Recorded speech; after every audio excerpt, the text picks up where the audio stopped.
지금 우리가 살고 있는 우리 지역사회의 주인공, 바로 시민 여러분들이죠. 그런데 정책을 정작 만들거나 우리 지역사회 문제나 갈등이 발생했을 때 직접 참여해본 경험 있으신가요? 오늘 내가 참여해서 직접 바꾸고 변화시키는 지역사회 시민 참여 이야기를 나눠볼까 합니다. 오랫동안 우리 지역사회와 또 중앙회에서 시민활동가로 활동해오신 분이죠. 김금옥 전 청와대 시민사회 비서관님 모시고 이야기를 나눠보도록 하겠습니다. 반갑습니다. 네, 반갑습니다. 사람을 귀하게 여기는 금이야기야 김금옥입니다.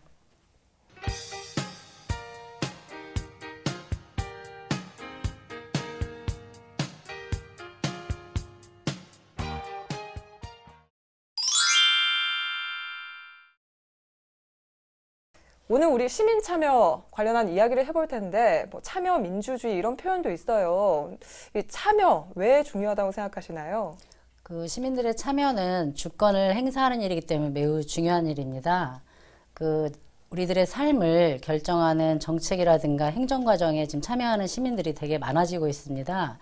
특히나 인터넷이 발달하면서 이제 지역이라고 하는 한계를 넘어서 전 세계적인 이슈에도 많은 분들이 관심을 가지면서 영역도 엄청 다양하게 정치, 경제, 사회, 문화, 복지, 건강 다양한 영역으로 이제 그 시민들의 참여가 확대되고 있습니다.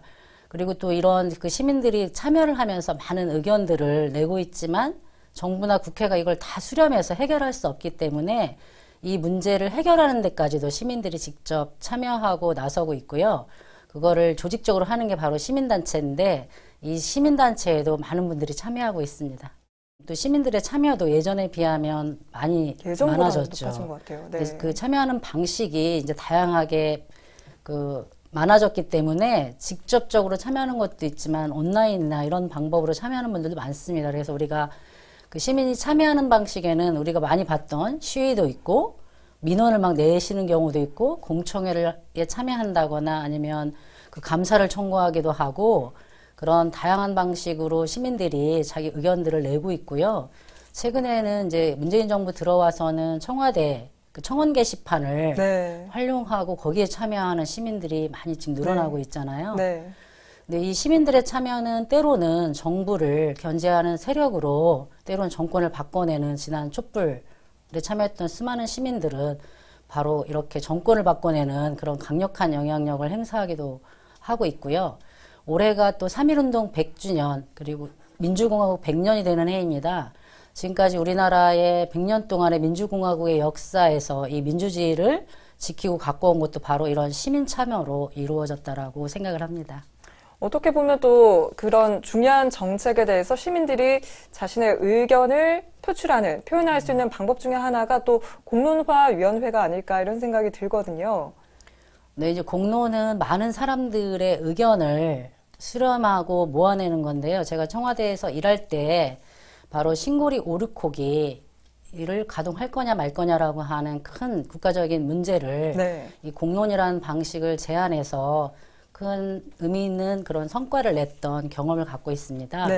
이해관계가 정말 첨예한 그런 사안에 대해서 당사자들이 아니라 바로 시민대표들이 참여해서 그 소통하고 정보를 나누고 공부를 하면서 한 가지 방향으로 이제 합의를 모아나가는 거고요.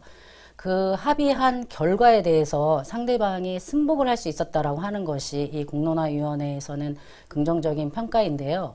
그러기 위해서는 일단은 모든 사람들이 어떤 문제를 합의를 통해서 이루고 싶으면은 그런 대화에 응해야 되거든요. 상대가 있기 때문에.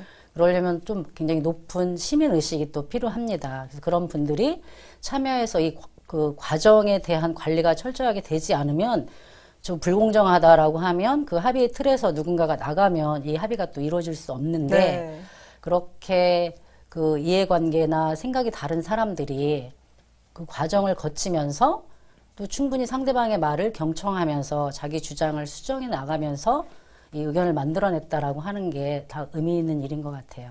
지금 말씀해 주신 것처럼 공론화위원회라든지 각자의 이야기를 좀 들을 수 있는 그런 자리, 공간이 굉장히 좀 필요하다 이런 생각이 듭니다.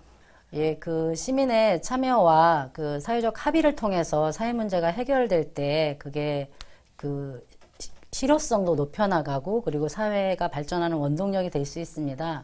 그러나 어떤 대화로 문제를 해결한다라고 하는 거는 상대가 있기 때문에 일방적으로는 혼자는 할 수 없는 거고요. 그렇기 때문에 시민들의 그 성숙한 시민의식이 정말 필요합니다. 어떤 갈등이 생겼을 때 나의 힘과 권위로 누르는 게 아니라 대화와 협력으로 이 문제를 해결하겠다라고 하는 상대방에 대한 배려, 그런 것들이 있어야만이 가능한데, 그리고 이제 모든 문제가 그렇기 때문에 첨예한 갈등을 갖고 있는 많은 사회적 문제들이 모두가 다 이렇게 공론화 방식으로 상대를 존중하고 배려하면서 합의를 이끌어내고, 그리고 그렇게 이르른 합의에 대해서 나와 다른 그 입장이 네. 합의가 됐다 하더라도 따를 수 있는 그런 성숙한 사회로 가기까지는 아직 좀 멀지만 저희가 지역에서부터 그런 많은 시도들을 해보는 것이 정말 필요하다는 생각이 듭니다.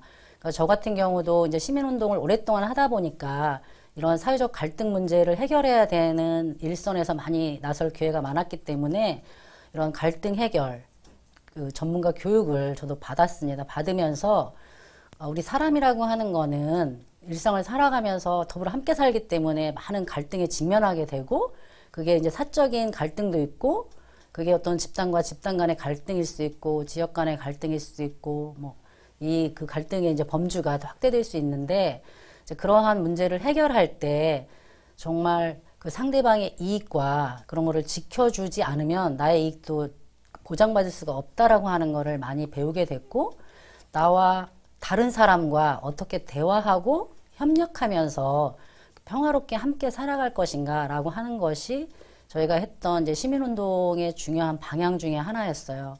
결국 사람은 혼자 살아갈 수 없는, 더불어 함께 살아가야 되는 존재이기 때문에 그런 직면하는 갈등에 대해서 이렇게 성숙한 그 자세로 평화적으로 해결하는 그런 훈련들이 되면 그게 바로 이제 그 국가가 더 옳고 바른 방향으로 저는 이렇게 발전해 나갈 수 있다라고 생각을 하고 있습니다.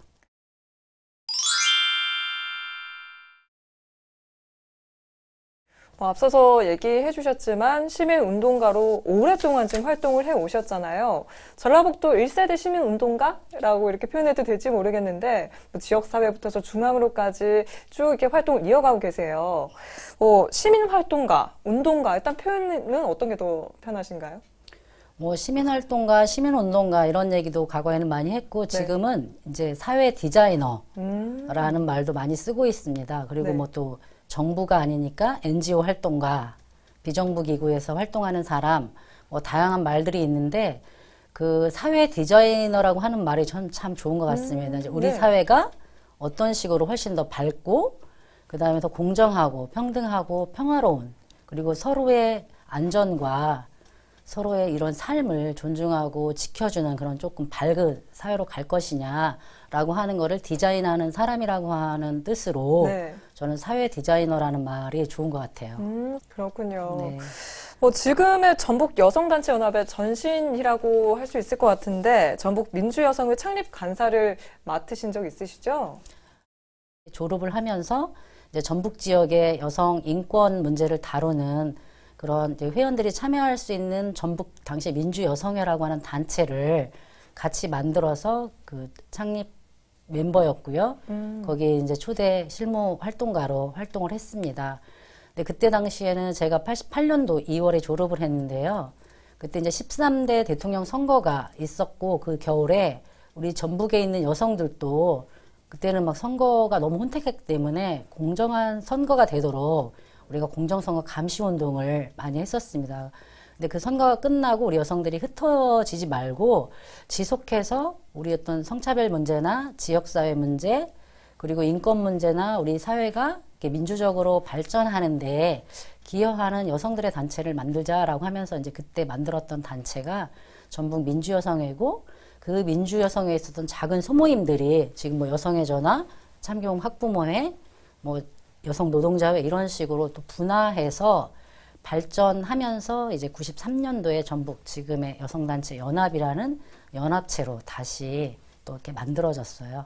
어떻게 보면 그 초창기의 여성 운동의 시작부터 해서 지금까지 어떻게 보면 쭉 그 산 역사 증인이라고 할 수 있을 것 같은데 그동안 저희 많은 변화가 일어났죠. 저희 사회에도.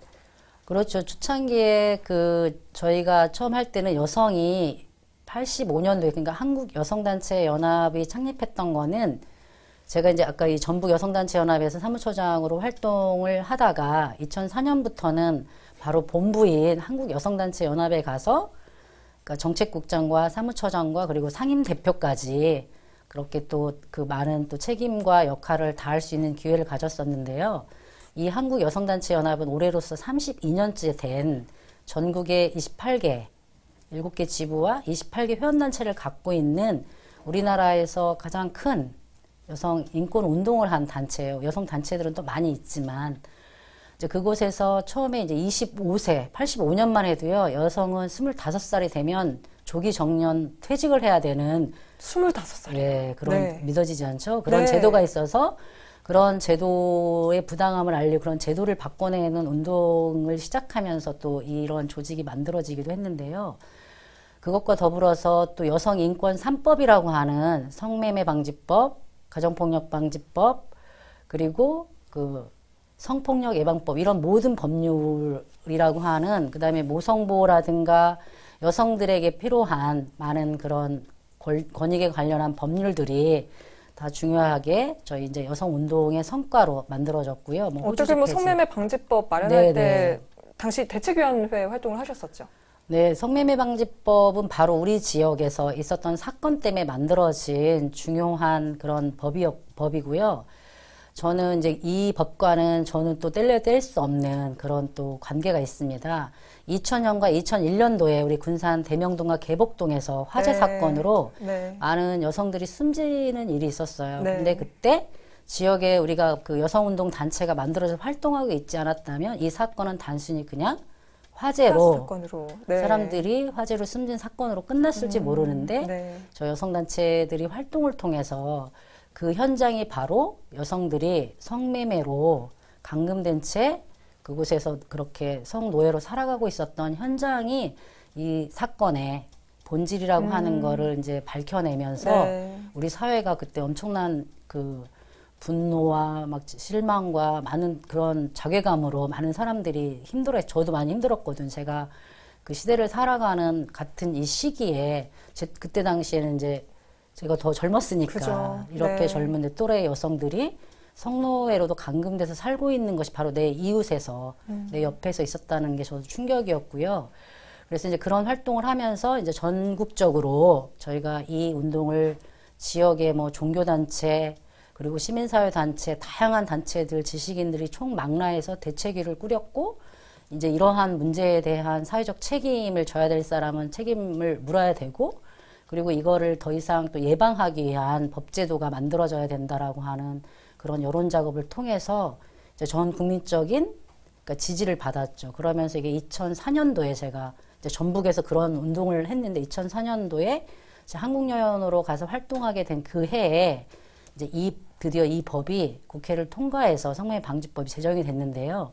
제가 그때 국회의사당에서 그 본회의장에서 이게 통과되는 장면을 저 혼자 모니터링을 했어요. 네. 그때 너무 또 감격스러웠던 네. 기억이 있습니다. 그래서 이러한 성과를 만들기까지 이 전북과 이 전주의 여성들의 역할, 이 지역의 종교인 그리고 시민사회 많은 사람들, 이 지역민들이 중요한 역할을 했고요. 제가 중앙에 가서 발탁되어서 그 한국 여성단체의 대표까지 했던 것도 바로 우리 지역의 이런 힘 때문에 가능했던 일이라고 생각을 하고 있어요.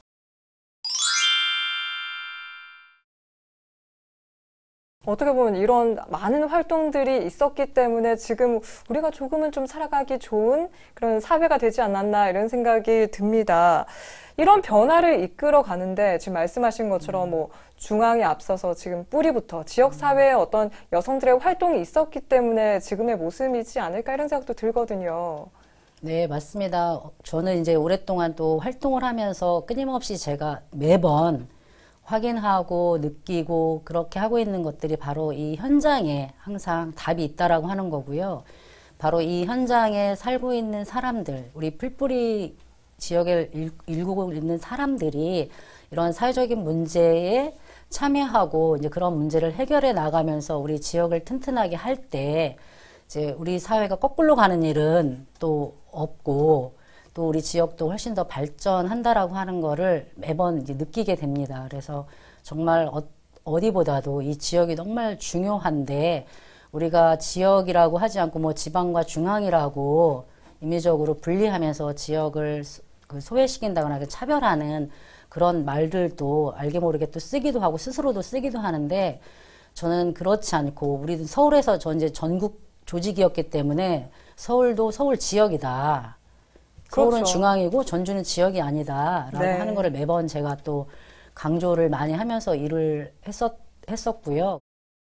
지역과 뭐 지역, 아까 서울 지역, 네. 뭐 전주 지역, 전북 지역, 어떤 각 지역의 차별도 없애게끔, 그리고 성차별도 없애게끔, 여러 가지 어떤 차별을 없애기 위해서 노력을 해 오고 계신데, 특히나 여성 운동 같은 경우에는 좀 하시면서 힘드신 경우는 없으신가요? 뭐 너무 페미니즘적이다, 너무 이렇게 여성을 오히려 그 반대로 좀 역차별 아니냐, 이런 이야기들도 있을 것 같은데, 이런 반대 목소리에 대해서는 어떻게 생각하시나요? 그러니까 여성 운동에 대한 또 편견이 많이 있는 것 같아요. 그래서 그렇지만 이제 여성 운동은 이제 많은 사람들이 물론 주장하는 사람들은 다양합니다. 근데 제가 했던 여성 운동은 그 차별에 대한 모든 차별에 대한 반대거든요. 내가 여성이라고 해서 차별 받는 거를 내가 반대하면 그게 소수자라고 해서 장애인이라고 해서 지역에 사는 사람이라고 해서 노인이라고 해서 차별하는 것도 다 같이 반대하는 게 일관성이 있는 거잖아요. 그러다 보니까 우리 여성운동은 바로 그런 사회적 약자나 소수자들과 연대하는 그런 운동이었습니다. 왜냐하면 우리 사회는 힘의 균형이 깨져 있기 때문에 약자들이 연대해야만이 그 우리 지위를 확보할 수 있기 때문에 연대를 통해서 더 큰 힘을 만들고 그 힘으로 그런 차별이나 약자들에 대한 지위를 올리기 위한 그런 그 성과들을 내기 위해서는 정말 이게 연대가 너무너무 중요한 일이라서 사실은 여성운동은 약자와 소수자들과 연대하는 연대 운동입니다. 근데 많은 사람들이 여성의 권익을 무슨 대남성 투쟁을 하는 거라고 잘못 알고 있기도 한데요.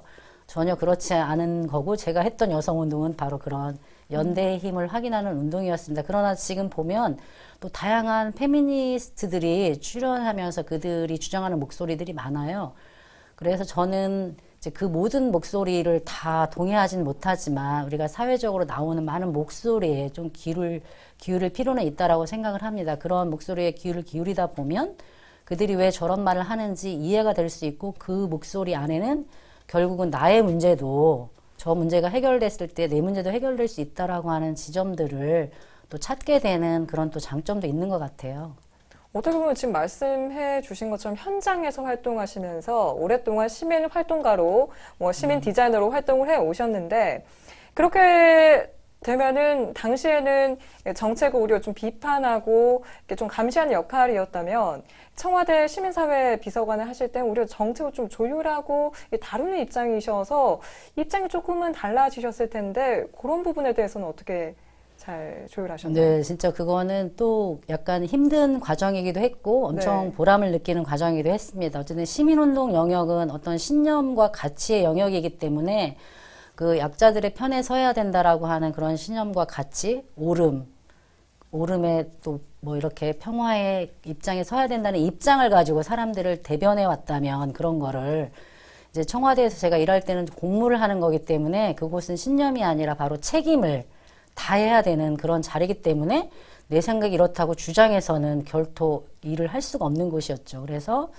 정말 일이 되게 하는 그렇게 해야 되기 때문에 많은 사람들의 이야기를 들어야 되고 그리고 소통해야 되고 끊임없이 그리고 조정하고 합의하고 그 많은 사람들의 또 이제 우리 정부를 안에는 다양한 입장을 하는 사람들이 있잖아요. 양쪽의 입장을 들으면서 이 간격을 좁히기 위한 노력들을 해야 하고 그리고 책임 있게 그런 어떤 문제를 겪고 있는 사람들에 대한 대책을 법과 제도로 정책으로 만들어내야 되는 일이었기 때문에 훨씬 책임을 많이 가지고 일을 할 수밖에 없는 영역인 것 같았습니다. 그래서 어쨌든 문재인 정부 초기 초대 비서관으로서 인수위도 없이 출발했던 그 시기여서 정말 국정을 안정화시킬 수 있는 그런 기회에 제가 참여하면서 또 많은 일을 하고 또 많은 분들한테서 또 배우고 할 수 있었던 경험을 한 것이 개인적으로는 또 큰 영광이기도 하고 너무 감사한 일이기도 합니다. 오늘 이야기를 나누면서 좀 정말 생각이 신념이 두터우시구나. 그 중심이 정말 올곧게 잘 서 계시구나 이런 생각을 느끼게 됐는데요. 앞으로도 우리 시민들을 위해서 열심히 활동을 해 나가실 텐데 마지막으로 하고 싶은 얘기 있으실까요? 예, 답은 늘 현장에 있다라고 하는 거를 제가 지난 30년 동안 그 시민 활동가로 살아가면서 터득을 했습니다. 그 문제를 해결할 수 있는 능력, 문제를 발견하는 능력, 이 대안을 만드는 힘, 이게 다 현장에 있기 때문에 우리 현장 지역에서 살고 있는 이 시민들이 사회 각각에서 일어나는 많은 일들에 관심을 가지고 참여를 적극적으로 하면 좋겠다는 생각입니다. 오늘 이야기를 나누면서 어떤 좀 거창한 자리, 만들어진 이런 자리가 아니더라도 내가 주어진 어떤 영역에서 사회를 위해서, 우리 지역을 위해서 좀 적극적으로 참여해본다면 우리 지역사회를 조금 더 좀 변화시키는 데 도움을 주지 않을까, 줄 수 있지 않을까 이런 생각을 가져보게 된 것 같습니다. 네, 오늘 소나기 여기까지 나누겠습니다. 고맙습니다.